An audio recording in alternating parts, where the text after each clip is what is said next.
Welcome, suburban readers and viewers, now to another edition of the Suburban on Air and my broadcast, Beyond the Pages, where we try to go beyond what you read in the headlines and try to highlight some of the people who are making changes in the city.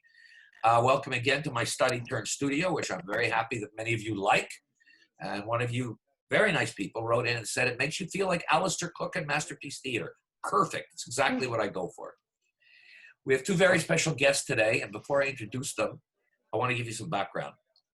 We're going to be talking about Mayor Plante and what she's doing to downtown Montreal, the borough of Ville-Marie. Now, all of you know my views on Mayor Plante. And for those of you who don't know, just Google Plante and Wiseman with my very strange spelling of my name, W-A-J-S-M-A-N, and you will get 13 editorials. But this concerns something very practical and something very real. The pandemic has caused a destruction to the downtown core. For those of you who don't know, the downtown core of Montreal, Ville-Marie borough, is responsible for 1/3 of Quebec's GDP.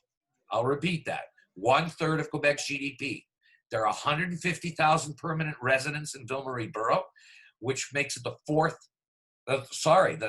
second most populous borough arrondissement in Montreal after Côte-des-Neiges and Vichy.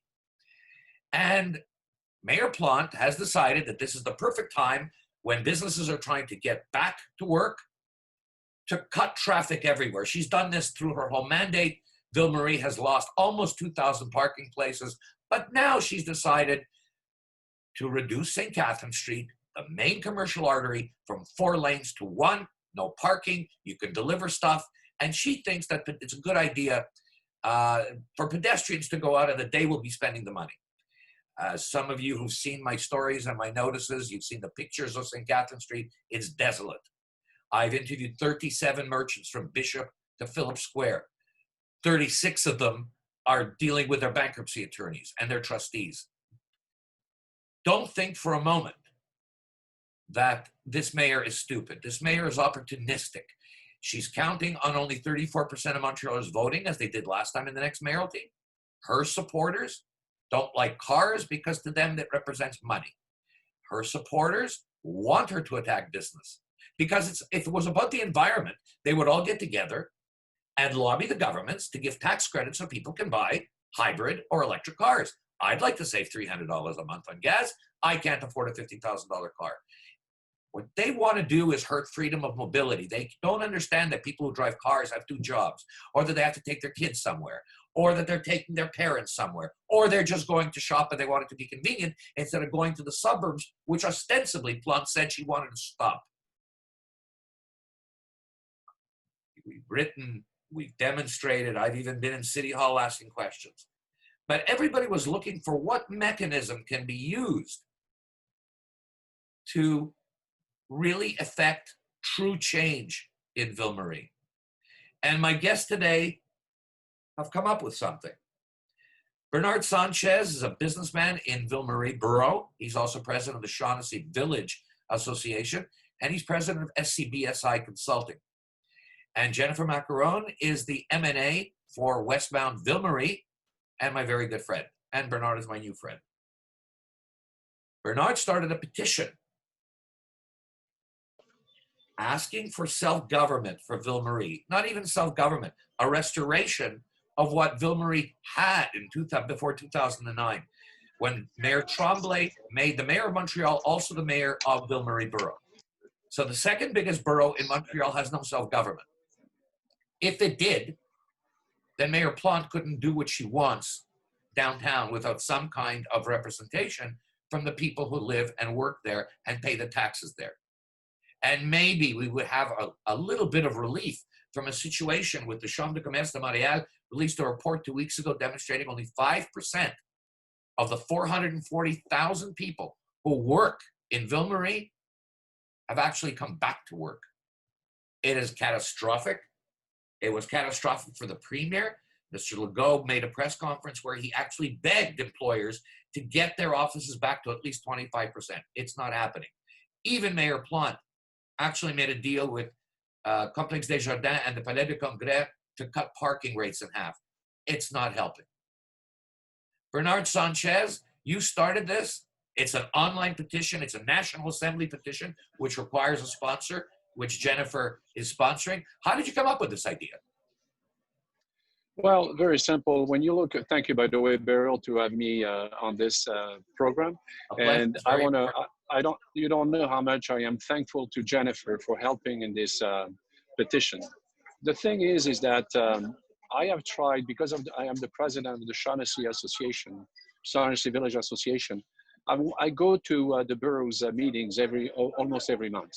And several times I asked Mayor Plante, I said, listen, you made a promise to restore democracy in Ville-Marie. What are you doing about it?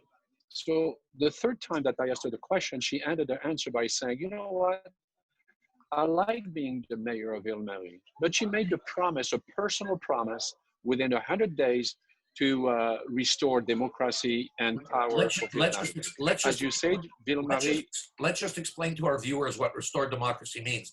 She made a promise in her platform that within 100 days, she would ask Quebec to restore a mayor and an elected council for Ville-Marie. Continue, please. That is correct. That is exactly what she promised personally. She said, me, Valérie Plante. But anyway, the problem is that she does not have the time to listen to what we do in Ville-Marie. On the 26th of June, I had a meeting with officials of social services, with the police and the resident of Shaughnessy Village. You should have seen the anger of people. And you know what? Madame Plante was not there, but she was elsewhere. And she has a time to meet with boxers because they win. It's nice, but we have problems in Ville-Marie. You talked about St. Catherine Street, Beryl. She closed St. Catherine Street at Lambert Close. When she did it, there was no escape. At Atwater now. No, it's Lambert Close, if I may. Well, I live 4 blocks away. Believe me, on the weekend it's closed. Maybe she changed. Maybe she changed it, Beryl. Sorry. It's now Atwater. So the nightmare that it created on a residential street with kids, elders, pedestrians, and all that was either a parking lot on a Saturday and Sunday or a racing track. So I tried with the elected official, Cathy Wong, to find solutions and all that. One of the proposals was, we'll put cameras and count the cars. I said, no, we don't need cameras. We need to change the thing. Finally, because of the meeting of the 26th of June that I had with some representative of the city, I had a meeting with a very influential person at the city, who is responsible for traffic and construction problems and all that. So I explained the situation, made suggestions, and he said, you know what? I'm going to try to do something for you. Beryl, the next day, he put some signs in there. After three weeks of chaos, the street of Tupper and Bale and Seymour were restored to residential streets. If you look at the Cabot Square, right? Cabot Square, you know, we need to help our homeless. We need to help our people that have problems. But Cabot Square was taken by the city without planning, without thinking, as a reaction to the pandemic. Everybody reacted, but it seemed that city reacts much more than any other cities in improvisation. Now, Cabot Square is a scary place. People in the village are scared to cross that square. There is drug abuse, there is violence, there is drinking, there is all kind of things. People are using that. It's heartbreaking. And as you say, it's heartbreaking and it's scary. It's scary. And my wife, you know, with who I am, by the way, in Quebec City, supporting the local economy, you know, she said to me, I don't want to cross there and I don't want you to cross there. I'm 6'2", but she doesn't want me to go there. And I cannot do anything against 2 or 3 guys with guns or knives. And recently,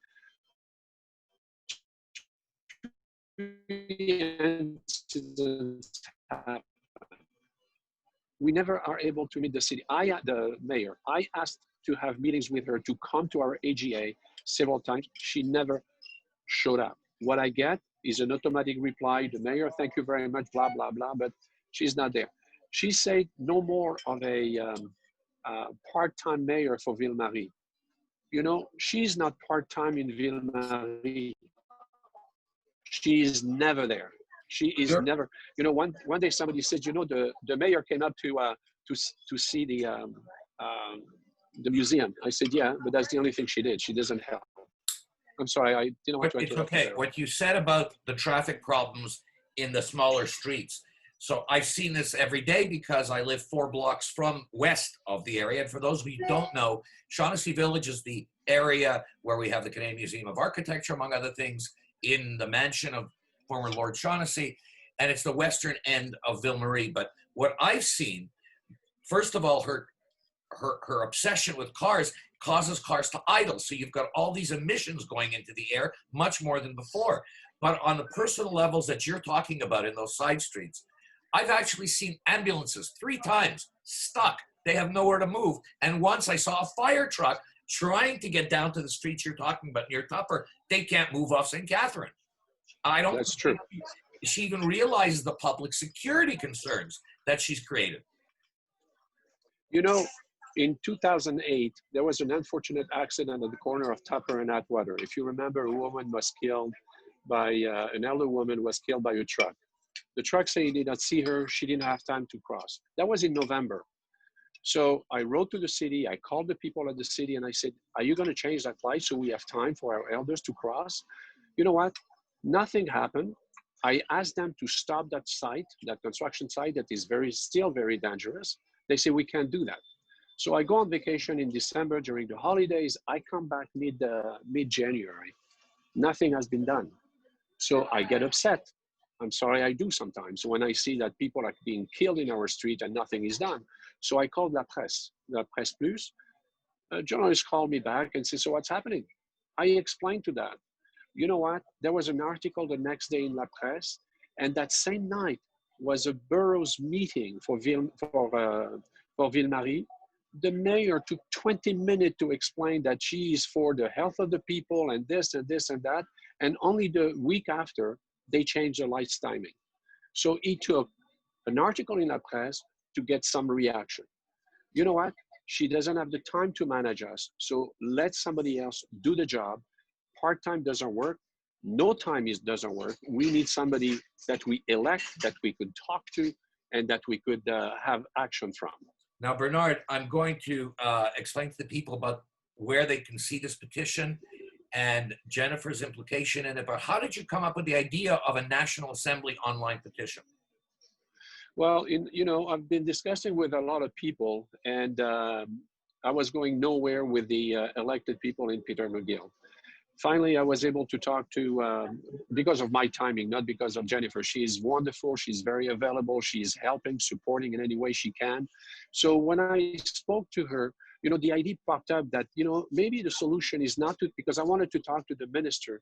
And she said, maybe that's not the idea. Maybe there is another way. So she educated me on the procedures of the National Assembly. And she says, maybe there is that thing that you may want to do. And I said, well, that's a great idea. So, and she deposited that for us on our behalf. And Beryl and Jennifer, you cannot know how much comments I got from people in the village when they see me walking. Hey, Bernard, fantastic job with this. We want that mayor in Ville Marie being elected. We want all of that. You did a great job. It's not me. It's Jennifer, myself, all of the suggestions that I had.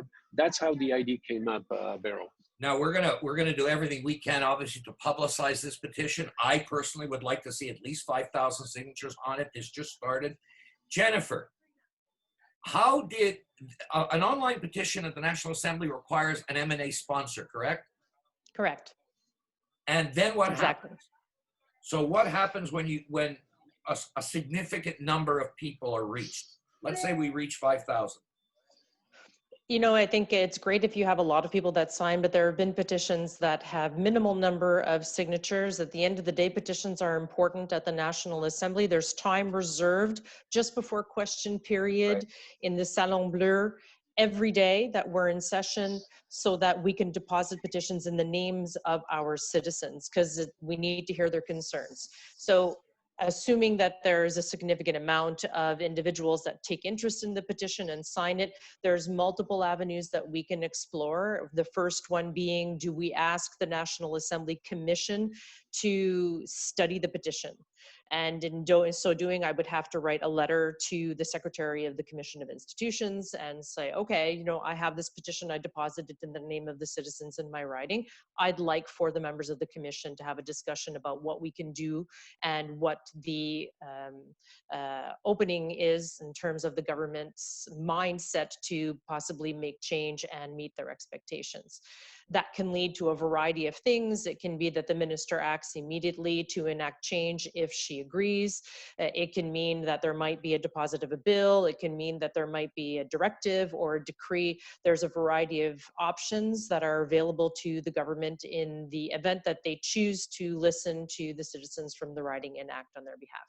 When you read the petition in at whatever point, is there a time limit, or is it up to the people who are starting the petition, like Bernard, to tell you, okay, now we'd like you to read it in? Or is there a rule of the assembly as to how long it can go on before you can't read it into the record? So many rules when it comes we to love formats. We love rules. Yes, we love rules. So petitions are, they're bound by many rules. First, they can't exceed 250 words for the simple reason that there's a certain amount of time that's reserved every day for the deposit. And because we read them from beginning to end, we can't be standing there reading petitions that would take us an hour to deposit. So they have to be condensed.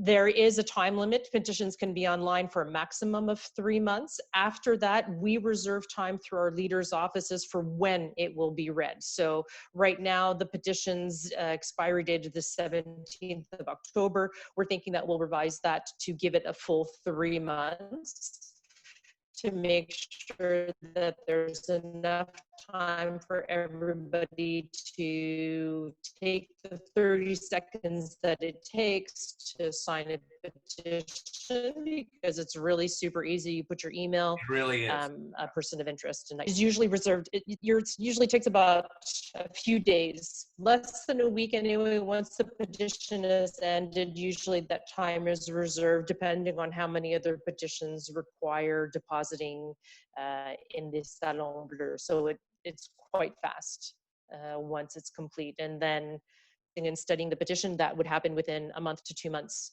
of the actual deposit, but usually sooner rather than later. Now tell me, since you know my great affection for government procedures and committees and hearings, and my great confidence, of course, that that's the place where ideas go to die. If we can avoid committees, is there now don't shake your head like I know I'm not putting words in your mouth. This is my words, not yours. We understand you are the defender of you have to be the defender of the system. You're in it. I'm happy you're there. Is there a possibility of taking an issue like this, and particularly if there's a significant number of signatories, directly to a minister, in this case Chantal Rouleau? And frankly, I mean, I've thrown around the idea that we need a broader petition in Montreal, in the Ville de Montréal, frankly suggesting trusteeship under this administration, which of course Quebec has the right to do. Because, just to explain to our viewers, in Canada, unlike the United States, cities and towns have no legal stature of their own. If they want to raise money by bonds, they have to be guaranteed by the province, and every province has a statute. Quebec's called the Cities and Towns Act. Every province has the same one, where the actual legal character of every city and town is held by the provincial government. And literally like this, without a vote, they can stop it. Now, not that I'm suggesting anything so drastic, but could this thing be taken directly to Minister Rouleau and say, Minister, they're screwing up downtown Montreal. This is a third of the money Quebec gets. Should you not intervene, as opposed to a study? Or will the minister probably say, let's go study it? Well, what you're talking about is really outside of the scope of the petition. You're talking about trusteeship. No, I'm saying short of trusteeship. Any changes that would eventually happen, like if I'm not talking about trusteeship. So if we bring it back to local democracy and the changes that we're requesting at the if his petition reaches a significant number of people, could you go directly to the petition? I'm not convinced that it would be Madame Rouleau, by the way. Right. That's it. I'm having a hard time hearing you. I'm sorry. I know some of the Zoom, by the way, Zoom has been crashing all week across North America because the kids are going back to school. So you're going to see this stiffness on Zoom. believe it or not. Can you hear us? Okay. Well, I'm not sure. Can you hear me? I can hear you. I can hear you very well, Jennifer. Okay. So with regards to, can there be quick action? There can always be quick action. In the case of the petition and the request to have local democratically elected officials for the mayorship for Ville-Marie, I'm not convinced that it would be Madame Rouleau, and that was part of the conversations that I had with Bernard when we first started discussing about the concerns that he had and the other citizen tables had for the riding. It may be Madame Laforêt, because she's the minister responsible for municipalities, just like it could also be Monsieur Jolin Barrette, because he's responsible for justice as well as institutions. And so there could be those changes that are put into place. But you're absolutely right. It doesn't have to take on the level of, do we have to go through all the steps? They could act quickly. The government ultimately has a significant amount of power to put things in place. And we've seen that right now in education and health, where they've enacted, for example, les arrêtés. And with les arrêtés, it gives them all kinds of ultimate power to put aside collective agreements, for example. So do they have the power to act? Absolutely. I think that it's important for them to hear from citizens and just to sensitize people. Yes, the number of people that sign is important, but I have deposited petitions that have had over 50,000 signatures and the government hasn't acted. So I think it takes more than just a petition. I think that we need people like you, for example, Beryl, to bring awareness to the citizen concerns so that people can express themselves, and hopefully the people that represent them will take notice and listen.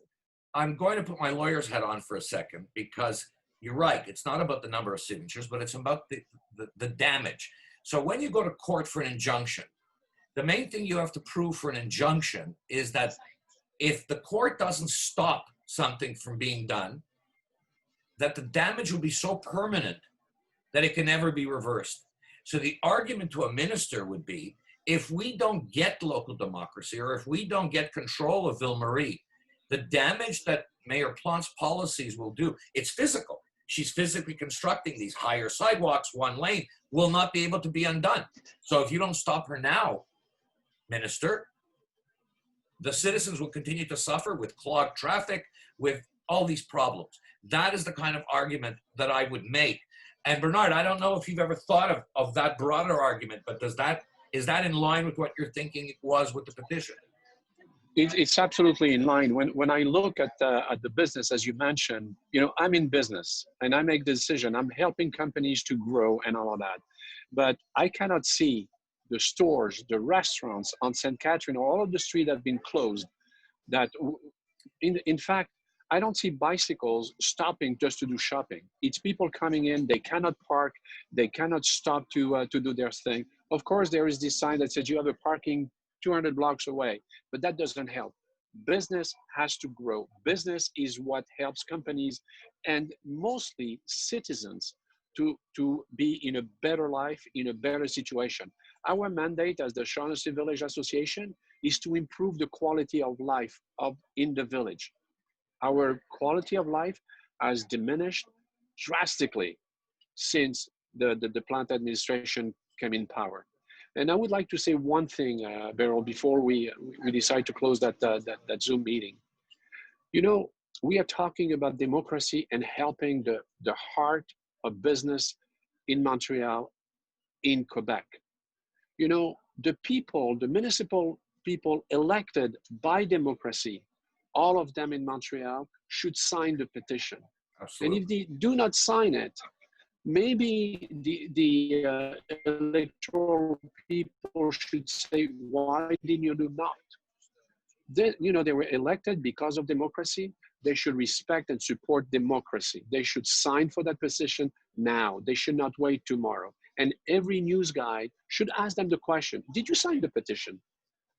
And let them see what type of answers they get. Beryl, can I add something? Absolutely. For me, it's not a personal vendetta against Madame Plante. No, I understand. For me, everything has everything to do with what Bernard was saying about local democracy. You're and in support of your constituents. People.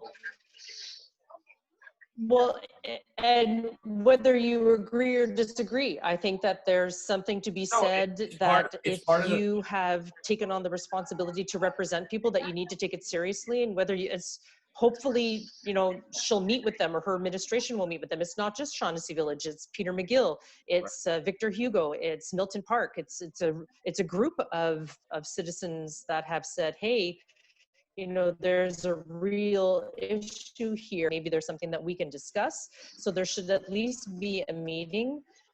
I've been waiting for 2 years to have a meeting with my mayor being Madame Plante, and I understand that people are busy, but you need to make time for your citizens, and you certainly need responsibility as an If I would not listen to me, I would Jennifer, I like- would stand on the table and applause, and people would think I'm crazy. it would be great. Obviously, we need all the signatures of people, particularly in Ville-Marie, but I can tell you that I'm going to make it my business to make sure that every member of the opposition signs this so that they're on the record doing this. And I want to point out to our viewers, the only two times where Mayor Plante has relented from one of her policies.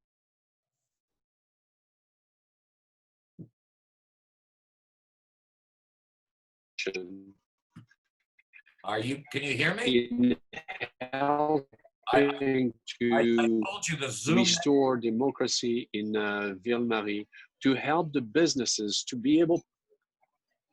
we've lost. We got we've you back. lost you. No, We no, got you no. back, Okay, there you go. Beryl. This has been happening all day, everywhere. We had a suburban staff meeting with 25 people, and it's been all week ever since the schools went back.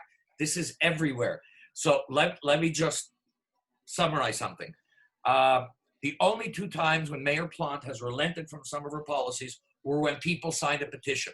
The first was on Boulevard Saint Laurent between Saint-Zotique and Jean Talon, Little Italy, where every merchant signed a petition of the kind Bernard has authored. And the second was on Notre Dame West, where Dave McMillan of restaurant Joe Beef led those merchants. So I just want to tell everybody listening, you sign, that's a real thing. It's not just an expression of your sentiment. It has a real effect. And Jennifer, I have to thank you for sending me that page from the Projet Montréal platform book from the last election. And it'll be on the front page of the Suburban this week, where Valérie Plante commits in writing to doing this and restoring Ville-Marie to the previous status it had. Also on the front page of this week's Suburban, I'm not going to give you the link, although you can go to my personal Facebook page and get the link, and I've already put it on LinkedIn and here, where you can go and sign this petition. It's literally, as Jennifer said, 5 seconds, 10 seconds.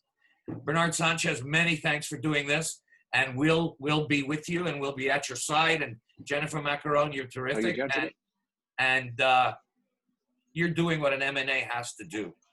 So thank you both, and to our viewers, good day and good luck. Thanks very much.